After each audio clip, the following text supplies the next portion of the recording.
Welcome back to the Miyagi course. In our last lesson, we learned about using role and receiver to enhance our prompts by assigning specific roles to AI.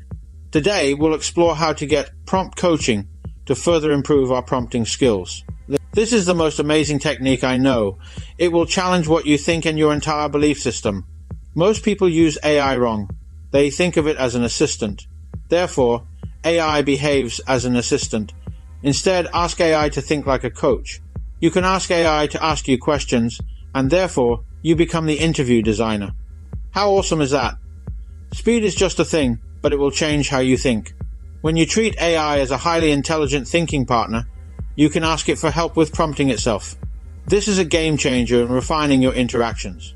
Most of us are unconsciously pursuing happiness, which is hard to define. Our goal today is to use prompting to understand and work on happiness directly. First prompt, describe a happy life. Next, list prompts that I can ask you to improve my happiness. Then, can you merge these into one big prompt? After that, copy-paste the mega prompt. Finally, summarize it into 10 bullet points. Remember, an advanced prompting move is to ask AI to provide you with prompts. This involves summarizing and condensing information so that AI can offer proactive advice. Now, practice these prompts and notice how AI can help coach you to refine your prompting skills.